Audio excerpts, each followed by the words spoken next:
Olá, pessoal, sejam bem-vindos a mais um episódio do Café com Valência, o podcast oficial do Valência Associados. Me chamo Saulo Castro, sou sócio do escritório e apresentador desse projeto. E já queria, mais uma vez aqui no começo, avisar vocês, agradecer a audiência e lembrá-los de se inscreverem no nosso canal do YouTube, deixar lá os comentários, quem vocês gostariam que a gente trouxesse, um tema que vocês gostariam que a gente falasse. É muito importante, gera engajamento, é por conta de vocês que a gente faz esse projeto.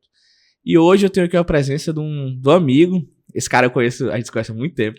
Faz um tempo. Já tem muito tempo, né? Em fases diferentes da vida. Em fases diferentes da vida, que é uma referência, assim, à medida, quanto mais o tempo passa, eu gosto sempre de dizer que isso cresce, essa amizade não só cresce, acho que fora dos negócios, e o negócio dentro desse mundo corporativo, ele é um drive, ele é um tempero aí de uma comida boa que a gente tem tido a oportunidade de estreitar laços. Então, hoje eu vou conversar aqui com o Paulo Filho, sócio fundador da Sete Cantos. Valeu, tenho a felicidade de ser cliente de vocês. Não é? Tava lembrando desse detalhe aqui agora. Mas não vou falar um pouquinho mais da Sete Cantos, porque eu acho que cabe a você e a paixão e esse cuidado que todo mundo que começa, porque o negócio ele é um filho, no final do dia. Sim. Que você tem, então eu vou deixar todo mundo se apresentar. Então, primeiramente, amigo, obrigado por você vir aqui.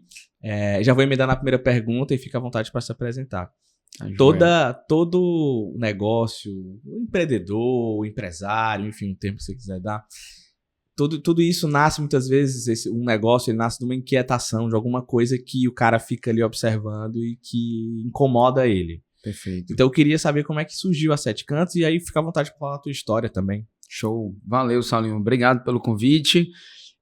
Fico muito feliz de estar aqui. A gente se encontrou profissionalmente por uma questão também baseada no que eu vou falar hoje, que é a necessidade e as dores dos clientes, né? Sim. Então a gente resolve dores que estão conectadas com o negócio da Sete Cantos. E a Sete Cantos foi uma empresa fundada há 9 anos atrás. Nós hoje somos intermediadores entre proprietários que desejam alugar os seus ativos, seus imóveis, conectando com inquilinos, né, que buscam uma moradia para ter ali a sua conexão, a sua história de vida, né? E quando a gente teve a ideia da Sete Cantos, muito interessante, eu comecei no mercado imobiliário quando eu tinha 18 anos de idade. Então, conheço muito desse mercado vivendo nas trincheiras mesmo, né? Desde cedo, na atividade de corretagem. Legal. E eu sempre busquei e fiquei muito atento a dores que elas ainda não tinham sido muito bem resolvidas, muito bem solucionadas. E, coincidentemente, 9 anos atrás, algo acontecia no mercado que era muito diferente do que a gente já estava acostumado no mercado imobiliário, que era as novas gerações buscando outras narrativas de vida, mudando de emprego a cada 2 anos. Os imóveis eles foram ficando muito mais caros do que a própria capacidade de gerar renda dessa nova geração. Fato. E o aluguel me parece que se tornou uma solução muito interessante para essas pessoas que buscavam um novo canto para morar. Principalmente pessoas que estavam no começo das suas vidas, ali entre 20 a 35 anos, que é o nosso cliente ideal quando a gente fala de inquilino, né? Legal. E naquela época, quando a gente foi entender como é que funcionava esse mercado imobiliário, a gente acabou se deparando com empresas um pouco paradas no tempo, com processos que eles ainda eram muito manualizados. Analógicos, quase. Analógicos, contratos muitas vezes leoninos e onde a experiência do cliente parecia que estava em último lugar. Então a gente tinha uma jornada do inquilino que ele precisava buscar as chaves na imobiliária para fazer uma visita sozinho, deixava lá um valor de caução, deixava uma cópia do documento, ele se deslocava até o imóvel que às vezes ficava a um raio de 10 km de distância de onde ele pegava a chave, precisava voltar ali às vezes 6 horas da noite no horário de pico para devolver a chave no mesmo dia. Exato. Depois ele retornava para entregar essa documentação, que passava por uma análise de crédito. E aí, quando ele tinha interesse em alugar, ele ainda voltava no imóvel para fazer uma vistoria. Depois ele iria no cartório fazer o reconhecimento na firma de todos esses contratos que eram assinados fisicamente. E isso estava totalmente desconectado com a necessidade do cliente, né? Ou seja, esse serviço ele era um serviço onde jogava para o cliente toda a responsabilidade e a diligência de avançar dentro desse processo. Foram 6 meses que a gente começou a estudar essa jornada, perceber o quanto que a tecnologia ela poderia ser útil como ferramenta para simplificar a jornada sem perder a segurança, tanto do inquilino quanto desse proprietário, e lançamos uma plataforma que a proposta era fazer a intermediação do aluguel para proprietários que administravam esses imóveis por conta própria, e esse inquilino ele poderia agendar uma visita online, onde o consultor encontrava ele diretamente no imóvel para poder fazer essa apresentação acompanhado. Ele subia toda a documentação online e também a aprovação de crédito saía com 2 horas e ele assinava um contrato digitalmente. Isso 9 anos atrás foi uma grande quebra de paradigma. Tudo pensado em como facilitar essa jornada para o cliente, né? Colocando ali o cliente no centro da nossa tomada de decisão. E aí, nesses últimos 9 anos, a Sete Cantos ela abriu um mercado muito interessante. Hoje nós temos um déficit habitacional imenso e quando a gente fala de oferta de aluguel, isso ainda é mais complicado, porque o aluguel ele nunca foi visto como uma forma profissional, às vezes de investimento, ele não foi, a vocação dos empreendimentos nunca foi para locação, né? E sempre era uma medida paliativa, e quando a gente olhava para os estados e para as cidades aqui do Nordeste, isso ainda era mais precário. Sim. Os imóveis eles eram colocados para alugar de uma forma paliativa a um problema que eu poderia resolver lá na frente quando eu pensasse em vender, e não como se fosse algo que trouxesse valor para quem ia morar e rentabilidade para quem estava disponibilizando aquele ativo para alocação, né? E olhando para o mercado daqui, nós começamos a entender que a gente precisava fazer alguma coisa de diferente para aumentar essa quantidade de ofertas de locação, não é? E uma coisa que a gente descobriu que mais de 70% desses aluguéis, na verdade, eles eram informais. Então a gente não estava concorrendo com as administradoras. É só o que tem. A gente estava concorrendo com plataformas de anúncio. E por isso que tudo começou entendendo que a gente tinha 70% do mercado que não era atendido porque não tinha interesse em um serviço mais tradicional e burocrático e que preferia fazer essa locação por conta própria, mas também não tinha tempo para acompanhar as visitas, não tinha capacidade técnica de promover esses anúncios, encontrar um inquilino em um espaço curto de tempo, também não tinha ferramentas para trazer segurança, uma análise de crédito, um contrato feito respeitando a legislação específica, que é a lei do inquilinato, e a gente oferecia isso tudo para o proprietário sem que ele precisasse se administrar com a Sete Cantos. E aí isso deu uma condição para a gente gerar uma quantidade de ofertas muito mais rápido do que uma imobiliária comum também. E ao longo desses anos, esse modelo de negócio, ele também começou a oferecer a gestão desses ativos para o proprietário, que começaram a se sentir muito seguros e satisfeito com o serviço que a Sete Cantos prestava na intermediação, e escalamos a Sete Cantos, a nossa prestação de serviço, para Recife, Salvador, Manaus, Teresina, Maceió e agora São Paulo. Que massa. Então vocês já estão em 8 cidades, além do Ceará. Isso. Interessante além também. De Fortaleza, no caso, região metropolitana. Né? Perfeito. Além do estado do Ceará, você está em outros 7 estados. Correto. E engraçado que nem tudo são flores dentro dessa jornada, né? Foram muitos desafios. A gente chegou até aqui não porque nós somos uma empresa perfeita, mas porque a gente foi muito comprometido em ouvir o feedback dos clientes. A gente sabe o quanto pode ser complexo uma jornada de locação. Sabemos que tecnologia não é a única ferramenta que vai resolver todas as questões do aluguel, e também ela também não é capaz de entregar a experiência que esse cliente espera de um processo de locação. Então, para você ter ideia, nessas 8 capitais que a gente abriu uma operação, 2 nós já fechamos, que foi Teresina e Maceió. Entendi. Justamente pelo volume de aluguel ele não ser tão grande quanto essas outras cidades e a gente ter uma necessidade de abrir o modelo das Sete Cantos em uma cidade onde ela tenha um adensamento mínimo, uma verticalização mínima para que esse modelo de negócio ele seja sustentável. Entendi. Deixa eu te perguntar uma coisa. A gente está falando aqui muitas vezes do setor imobiliário. A gente está falando eminentemente do setor imobiliário, porque, enfim, querendo ou não, você faz a administração daquilo que eu costumo, quando eu vou fazer palestra de planejamento sucessório, eu digo que é o que o brasileiro mais ama, é imóvel. Perfeito. Porque ele adora ver o dinheiro dele, é o sonho da casa própria, ele adora ver o dinheiro dele lá empilhado. Ó, trabalhei muito, tô comprando meu apartamento, seja para uso próprio, seja para locação. E, historicamente, é uma coisa que todo mundo fala, especialmente gerações mais tradicionais, aqueles que vieram, são um pouco mais antigos, né? Uhum. Sempre falam sobre a questão do imóvel.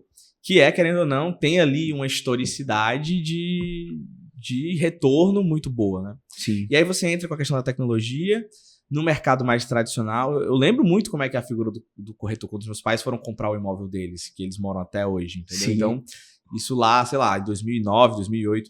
Então, a figura do corretor, a figura mais tradicional, já um cara mais velho e tal. E aí tu entra trazendo tecnologia e tal. Como é que é esse processo de quebra de paradigma, desse processo de convencimento? Tá? Porque talvez quem tem os ativos, não é o teu perfil ideal de cliente. Talvez ele seja para alocação, como tu falou. Sim. Mas não para o cara que tem um ativo, né? Perfeito. Excelente pergunta, porque super desafiador, principalmente aqui no Nordeste, onde nós percebemos que os clientes eles ainda não são todos os clientes que já estão evangelizados para essa experiência digital. Então, além de oferecer um serviço que ele traz soluções que entregam muito mais do que ele vai encontrar no mercado, nós ainda precisávamos catequizar esse cliente para que ele conseguisse utilizar um ambiente online, pois o ambiente online iria trazer uma comodidade e uma agilidade dentro desse processo de aluguel. Então, comparando a experiência que a gente teve aqui em Fortaleza e a experiência que a gente está tendo agora em São Paulo, nós percebemos que, além de ter o desafio, né, de inovar dentro do mercado, que ele já é tradicional, que a persona do proprietário já é um cliente mais experiente, né, ele tem ali entre 55 a 65 anos de idade, a gente ainda precisava fazer ali a evangelização e orientar o cliente a conseguir utilizar os meios digitais, né? Entendi. Então, o que orientou muito a nossa tomada de decisão, Saulinho, sempre quando a gente encontrava esse desafio, é que essas decisões, elas sempre precisavam respeitar o cliente e colocando ele no centro, as soluções precisavam atender a essas demandas. Então, se eu tinha um cliente que ele tinha mais de 60 anos, como é bastante comum, e ele não tinha qualquer tipo de adesão ao meio digital, a gente tem a possibilidade de receber ele presencialmente no nosso escritório. Boa. Então, todas essas cidades onde a gente abriu uma nova operação, a Sete Cantos ela tem um escritório físico, onde o cliente pode visitar, pode fazer o aperto de mão e se sentir seguro que ele está colocando um dos principais, na verdade, na maioria dos brasileiros, né, o maior patrimônio que tem dentro dessa família é o imóvel, em uma empresa que ele sabe onde vai encontrar o gerente, onde ele sabe onde ele vai conseguir ter um relacionamento mais próximo, físico ou digital. Então isso foi um grande desafio e certamente, já entrando aqui também na vertical do empreendedorismo, é um grande empecilho quando a gente fala de escala. Certo. Concorda? Concordo. Porque quando eu estou falando de escalar a tecnologia, isso se torna mais fácil pelo fato de estar entregando algo que ele consegue acessar pelo iPhone, né? Pelo celular dele. Boa. Quando eu estou falando de escalar a experiência e quando eu não vivo a ditadura da escala e sim a soberania da experiência, é muito mais desafiador, eu carrego custos muito mais altos. Com certeza. E por isso que a viabilidade da operação da Sete Cantos, ela só funciona hoje em cidades que são mais adensadas, né? Que são mais verticalizadas, são centros urbanos, porque eu preciso ter uma volumetria para justificar uma nova operação. Uhum. Então, sim, é super desafiador, mas em nenhum momento a gente abriu mão da experiência para fazer com que esses clientes eles confiassem e anunciassem na Sete Cantos. Perfeito. E aí, eu vou dar um exemplo aqui, talvez seja o meu próprio exemplo, que eu lembro que eu fui alugar o meu imóvel, aí eu pensei, cara, eu não vou anunciar no LX para alugar porque eu não vou saber fazer isso. Então, Mas é uma coisa da minha geração, né? De você não perder tanto tempo nesse aspecto, eu vou terceirizar isso aqui, quarteirizar esse serviço, vamos assim dizer, por uma questão que envolve quem sabe fazer. Eu lembro que eu te liguei e lembro que tu falou assim, cara, a gente tá fazendo um piloto nessa cidade. Exato. E tu vai ser o primeiro. E eu lembro que muito rapidamente... Lembra disso? Tu lembra disso? Que eu fui sincero. Lembro demais que tu falou isso. E aí, de fato, muito rápido o imóvel, ele conseguiu o inquilino e foi bem legal. Mas aí, falando um pouquinho, talvez, desse mercado imobiliário, a gente está passando por várias transformações, a gente está passando por um momento muito adequado, e quando você fala que tu investe na experiência do cliente, naturalmente isso atrela custos, isso atrela porque tu tá focado ali numa experiência, que eu diria, buticarizada, em detrimento de um escalonamento de um processo fabril que seria muito mais veloz. Perfeito. Tá? O mercado imobiliário, como é cíclico, né? E ele, como a gente estava comentando, é o que mais... o brasileiro mais gosta, né? Como é que tu tenta acompanhar isso a partir de um perfil de estudo? Se vocês fazem essa busca, como é que é isso que tu consegue encontrar esses nichos? Por que não abrir, sei lá, em Manaus, mas abrir no Rio Grande do Sul? Beleza, altamente, densamente populado, mais verticalizado, tá? Mas eu acredito que tenha também ali um estudo cultural, eu diria, disso, né? Isso. A primeira tese da Sete Cantos, que sustentou o nosso modelo de negócio por muito tempo, foi oferecer o serviço em regiões onde existia uma carência dessa prestação de serviço que a Sete Cantos faz. Uhum. E em algumas cidades isso funcionou, em outras cidades a gente fracassou pelo fato do mercado ele não ter absorver isso, né? Um potencial econômico que a gente precisa para a operação funcionar, né? Então, assim, eu certamente acredito que a tendência e o crescimento da demanda pelo aluguel residencial, ela cresce, né? Nas últimas 2 décadas ela cresceu mais de 30%, ela continua crescendo todos os anos, e eu acho que isso vale para o Brasil como um todo. Também acho. Certo? A questão é mais em relação ao modelo de negócio, que ele pode ter restrições, como é o nosso caso, do que de fato um mercado que ele tem um potencial de crescimento. Não quer dizer que a Sete Cantos ela hoje não possa estar em Teresina pelo peso dessa operação, que Teresina não deixa de ser uma capital onde ela continua crescendo muito no segmento ali da construção civil e do mercado imobiliário, né? Pra você ter noção, ano passado, João Pessoa foi a cidade com maior valor geral de vendas do Nordeste. Ficando atrás apenas de Fortaleza e na frente de Recife e Salvador. Mas ainda assim, não é uma região que sustentaria uma operação na Sete Cantos. Saiu agora, eu acho, tem mais ou menos uns 2 meses que eu lembro que eu li, que parece que o metro quadrado mais caro hoje do Brasil, que se assemelha à Barra da Tijuca, no Rio de Janeiro, ao Itaim, em São Paulo, é na região de praia de João Pessoa. Isso. Entendeu? Existem teses muito legais também para quem investe no mercado imobiliário, dentro do segmento de short stay, de locação por temporada, que sustentam fortemente o investimento em regiões como João Pessoa para quem está querendo receber esse retorno através do turismo, né? Sim. E isso funciona muito. Mas dentro da tese da Sete Cantos, que é uma tese onde a gente olha para o mercado de moradia, ainda seria um mercado pequeno para relacionamentos, pessoas que buscam longo prazo. Apesar de João Pessoa ter um polo universitário e uma demanda de jovens estudantes imensa por apartamentos, mas ainda seria um mercado que não conseguiria hoje, no nosso formato, absorver. Sendo dos próximos capítulos. Dos próximos capítulos. E uma dúvida, tu estava falando, eu estava lembrando aqui também, tem uma coisa que eu acho que é essa nova geração, a nossa, e talvez até mais as próximas, né? Tinha muito que eu estava falando da questão do sonho da casa própria. Essa nova geração, o cara prefere muitas vezes ter ali o dinheiro dele investido. Talvez ele comprar o imóvel para ele ter um retorno de investimento, tá? Eu sei que você não faz o investimento disso, mas eu tô colocando isso na posição da figura do investidor imobiliário.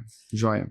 E aí você tem... Porque ele quer ter aquele ativo líquido ali. E aí depois ele tem a figura do outro lado, que é o inquilino, que é o cara que prefere morar de aluguel. Joia. Ao ver o dinheiro dele imobilizado, ter o custo de oportunidade dele alto, porque ele tem um retorno e, poxa, com o meu retorno eu posso pagar o aluguel do que eu vou imobilizar, vou me alavancar, talvez não consiga comprar um imóvel, né? Tem muito essa questão cultural que eu estava colocando antes, Perfeito. Cara, eu vou trazer 2 respostas para uma pergunta que você fez, porque que o brasileiro gosta de investir em imóvel, À vontade. e a segunda sobre essa questão do investimento imobiliário.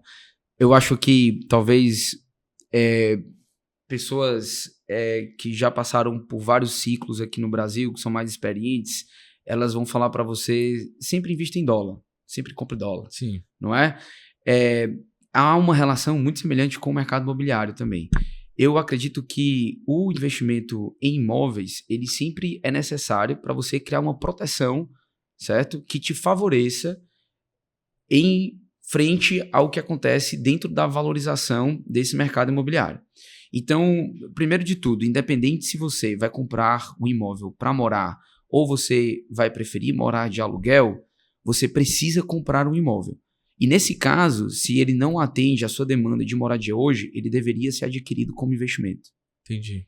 Porque no futuro, que vai ser o momento onde você vai fazer a aquisição desse imóvel que você pretende passar mais tempo, até o resto da sua vida, ou um longo prazo, você já tem um ativo que ele acompanhou essa valorização e ele vai servir ou como recurso para você comprar esse outro apartamento que você quer morar, ou como entrada para você conseguir tornar mais acessível essa compra desse imóvel para moradia. Então, imóvel é algo que você deve investir, assim como você investe em outros ativos dentro da sua carteira, para você se proteger contra a valorização que o mercado tem naturalmente, que sempre existiu no Brasil. Perfeito. Por que as pessoas gostam muito do investimento imobiliário, né? Existe uma leitura que o Brasil ele é um país onde ele é predominantemente arriscado. Total. Certo? Até o passado é incerto. Muita gente fala isso, né? A frase dizem é do Pedro Malan, que é ex-ministro da Fazenda. Né? Perfeito. Que no Brasil até o passado é incerto. Maravilha, Solinho. Perfeito. Então, o imóvel, ele é aquele ativo que ele é resiliente, ele supera crise, e se ele for bem comprado com essa ideia, com essa leitura de ativo, é como se fosse uma ação que vai estar sempre distribuindo dividendos. Perfeito. Certo? Sendo que além dela distribuir dividendos todos os meses, ela é uma ação que historicamente ela também não perde valor. Historicamente. Certo? E ela é uma ação que historicamente ela na verdade valoriza todos os meses. E ela é uma ação que, diferente do mercado financeiro, você vai pegar um dinheiro do banco que é 2 pontos percentuais abaixo da taxa Selic, e o banco vai te dar esse dinheiro para você comprar essa ação. Exatamente. Para receber aqueles dividendos e pagar o dinheiro do banco. O custo, ainda que você se alavanque, ele é subsidiado. Perfeito. Então, além dele ser um ativo seguro, resiliente, que supera a crise e que distribui dividendo todos os meses e se valoriza ao longo do tempo, o banco ainda te empresta dinheiro para você comprar com um valor a um custo, não um custo, na verdade, né, muito mais baixo do que a própria taxa de juros. Isso faz com que, mesmo que você não esteja comprando imóvel agora, para você morar, essa compra, ela seja uma compra consciente de que você está comprando um ativo que você vai colocar para alugar, que esse ativo vai gerar um dividendo, que você vai conseguir subsidiar as parcelas desse financiamento, e ao longo do tempo aquele ativo ele vai ser quitado e você consegue construir um patrimônio de forma sólida e utilizando um recurso que você talvez nem tenha disponível para fazer esse tipo de investimento, né? Então, sim, o Brasil, países com um alto risco, com uma economia muito flutuante, com problemas políticos, com insegurança jurídica, o imóvel ele se destaca como um investimento extremamente importante e que hoje nós temos estruturas também, né? A gente já conversou muito sobre isso, que garantem uma certa segurança a mais para esse patrimônio e que ele se torne também uma moeda de troca, uma garantia, um bem de raiz, uma herança. Então, certamente o brasileiro gosta disso. Eu acho pela segurança e pela capacidade de retorno que é realmente formidável. Não é à toa que por exemplo, a holding, que com o modelo de planejamento acessório é o que mais se amolda, porque ele casa bem com o modelo imobiliário. Talvez para quem tem ativos líquidos, a holding talvez não faça sentido. Perfeito. Queria entender um pouco mais sobre isso. E aí, assim, eu estava aqui pensando, já me encaminhando aqui para o final da nossa conversa. Eu lembro de um dia, quando eu estava recém-sócio do Valência, em 2018, a gente se encontrou num evento dessas associações aí, que eu não vou dizer o nome, que é, enfim, dessas câmaras de comércio, tá. E estavam num evento e tudo. Cara, o que tu tá fazendo? Ah, tô advogado, enfim, tô sócio do escritório.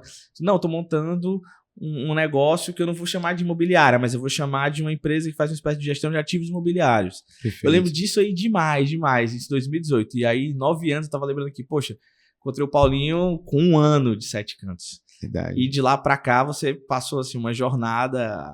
Aí até uma frase que tu falou aqui no off que eu achei muito massa, que é a maioria das decisões das pessoas são movidas muito mais pelo medo de perder do que pela vontade de ganhar. Perfeito. Não é isso? Perfeito. E empreendedor, empresário que seja, eu não sei qual a definição que você se coloca, mas queria que você deixasse aqui, talvez pro final, uma mensagem para esse mercado ou para todos os mercados, para alguém da nossa geração que está pensando, que enxerga que são os erros, na verdade, que fazem a gente crescer muito mais, cria casca, né? Perfeito. Os acertos, eles vêm para afagar o ego, vêm para mostrar que a gente está no caminho certo, mas são os erros que realmente trazem a experiência de isso aqui eu nunca mais vou fazer, eu não vou mais para esse caminho, né? Então, legal. Muito legal você colocar aqui a jornada do tipo, poxa, eu fui para tal cidade, não deu certo, a gente foi lá e fechou a operação e tá tudo bem. Sim. Faz parte todo dia. Com certeza. Qual a mensagem que você gostaria de deixar, talvez, para esse público? Talvez um legado que você tem a oportunidade de falar agora como alguém que já é uma referência, assim, no mercado. Bacana. Saulinho, baseado, assim, na nossa experiência e no que a gente viveu nesses 9 anos, é um mercado que ele é um mercado conhecido por ser um mercado lento. Na maioria das vezes, o último mercado a receber qualquer tipo de inovação. Algo que nos ajudou e deu muita consistência ao nosso negócio foi ter iniciado o projeto da Sete Cantos partindo de uma dor e não de uma solução. Nós entendemos primeiro quais eram os problemas que tornavam essa jornada uma verdadeira batalha e transformar essa dor em uma proposta, em um modelo de negócio que oferecesse uma solução que o proprietário se sentisse seguro e que ele conseguisse performar melhor esses ativos. E pelo lado do inquilino, ele deixar de ser visto como uma ameaça, mas como uma pessoa que merece ter uma boa experiência em lugares que ofereçam uma boa moradia. E a gente ser o intermediador de sucesso e não aquela pessoa que está ali desconfiada ou querendo se aproveitar de uma situação de vulnerabilidade, muitas vezes que o inquilino fica, foi de fato o que deu estrutura e alicerce para a Sete Cantos conseguir desenvolver o modelo de negócio dela durante esses 9 anos, né? Então, eu faço algumas mentorias, eu converso com alguns empreendedores que estão começando negócios no mercado imobiliário, pelo fato da Sete Cantos ter alcançado algum tipo de patamar de percepção, de inovação dentro desse mercado. Muitas vezes eu vou conversar com alguns empreendedores que estão muito, vamos dizer assim, apegados a uma ideia e estão um pouco preocupados com os problemas que eles precisam resolver.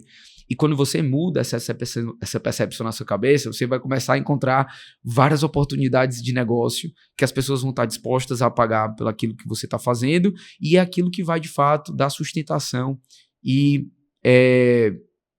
alicerce para uma construção, né, de uma jornada empreendedora que seja financeiramente mais saudável, que não dependa simplesmente somente de uma alavancagem, porque isso também eu acho que foi um período, de certa forma, houveram alguns prejuízos de toda aquela ideia que a gente vendeu de venture capital, de empresas que buscavam valuations para encontrar saídas milionárias, e no decorrer disso a gente teve 2 ou 3 grandes que talvez conseguiram virar ali a chave, mas para aquilo dali acontecer a gente teve milhares de empresas que ficaram no meio do caminho obedecendo uma tese que não era delas, né?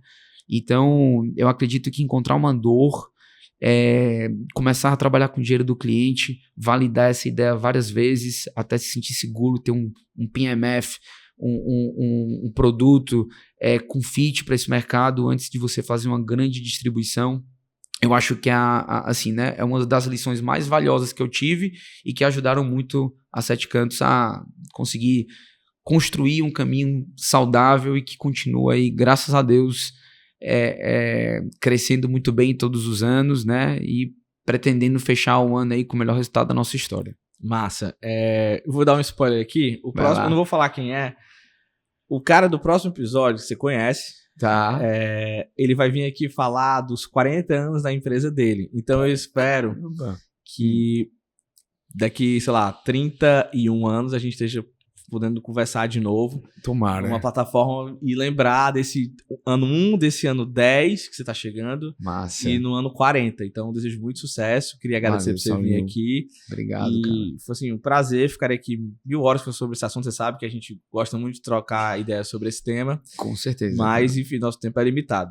Pessoal, só para lembrar vocês de se inscrever, curtir, comentar. A gente sempre lança nossos cursos nas nossas redes sociais. A gente sempre coloca lá os nossos pedidos de opinião de vocês, o que vocês estão achando do episódio e tudo. Queria agradecer mais uma vez a audiência. Fiquem ligados e até o próximo Café com Valência.